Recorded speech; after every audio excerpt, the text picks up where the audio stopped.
24th, 2022. So this is the first time I've ever heard of something called a global citizen. They don't invite me in.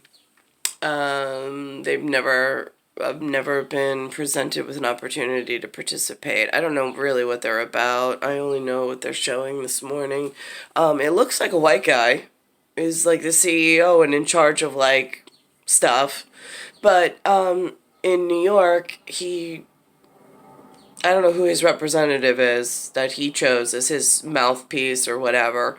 But I also, after this advertising piece as to who he is, and he pronounces his own noun for responsibility taking instead of just shirking responsibility, and it shows that who attended this Global Citizen Summit, which again, I didn't even know that they existed. They've never pronounced themselves. No talent acquisition manager has ever approached me, told me what they're about, and asked me to participate in any way, even though they claim they're trying to fight poverty. But in some cascading effect, they're actually causing poverty in a really bad way. They've caused me poverty in existential arm's length. So here's who they have and who's participating, and a noun for announced, who is someone special within that organization, that could have been addressed and could have made my life much easier, by letting me pass through his nasty representatives that he has in New York. And then I'm going to go to a local broadcast, not presented on CBS this morning because they have a warped view, although sometimes lately they seem to be working in some form of whatever.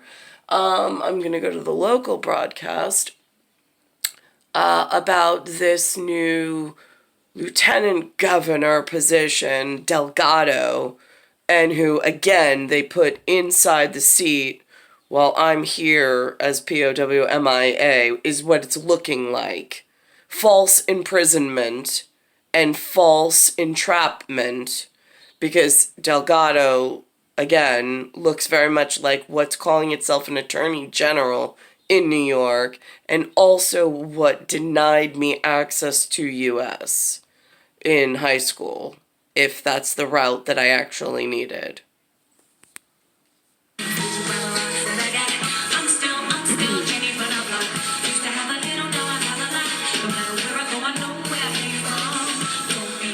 That is Jennifer Lopez singing her hit song Jenny from the Block at last year's Global Citizen Live event right here in New York City. The International Advocacy Group has helped raise more than $62 billion with a B for social change since it was founded more than a decade ago. Now they're 1 decade ago it was founded. So over the last 10 years, not one of their representatives could get off of their high horse and get me out of this disgusting position in New York where I really needed help and attending to. I mean, like, this is how horrific humans are. Their goal is to end extreme poverty by 2030.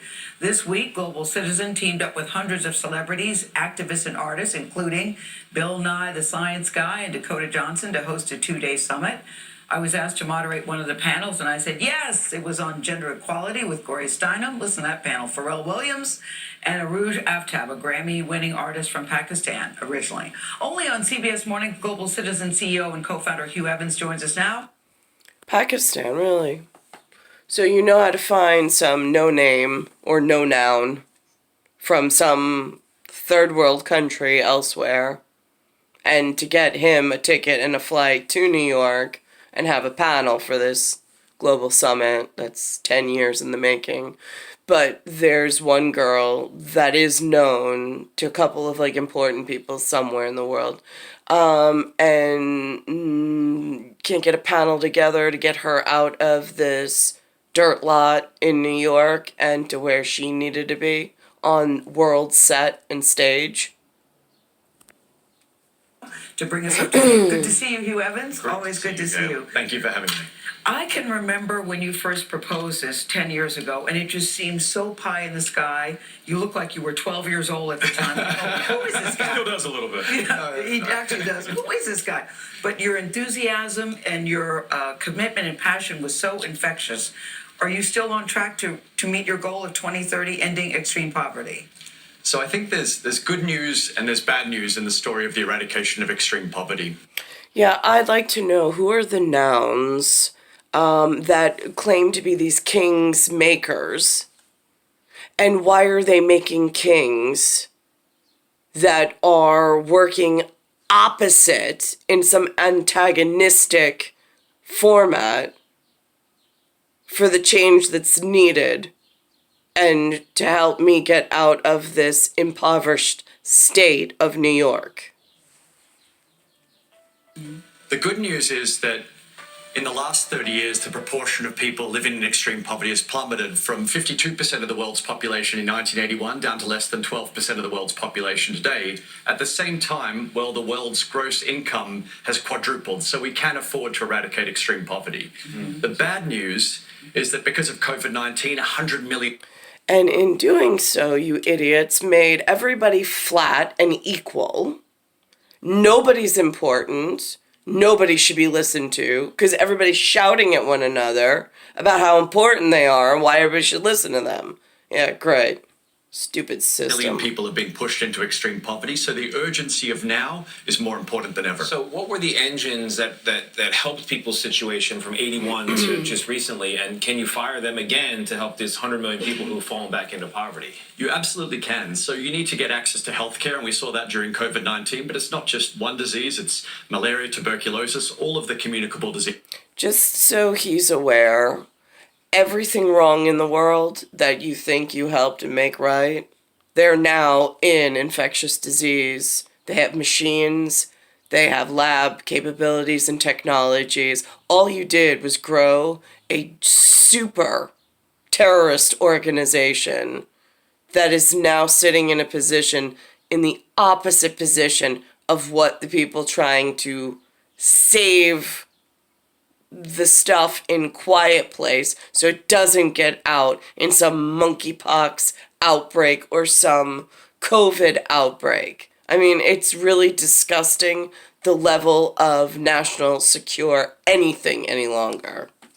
Diseases need to be addressed. Secondly, we need to empower girls and women because while there's no silver bullet for the eradication of extreme poverty, the empowerment of girls and women is the closest you're ever going to get because women are far more likely to invest back into their communities, and that's the power of that. And then thirdly, we need to focus on education because it's also one of the closest tools that we have to enable people to lift themselves out of poverty.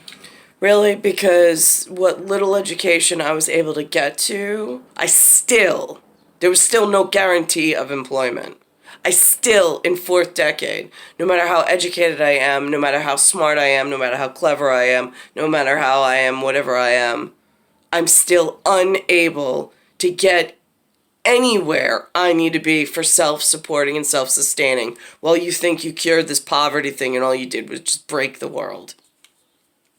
Global Citizen published a strong letter demanding these things from our world leaders and businesses. How would you hope that this letter reaches them, but then also creates change? And that they do something. Right, You can write a letter. One thing to read it. Yeah. But how is this going to cause action? Exactly. Absolutely. Well, this year, as the G7 meets and also the G20 meets later this year in Bali, we know that we need leaders to step up on both the eradication of extreme poverty and on climate change.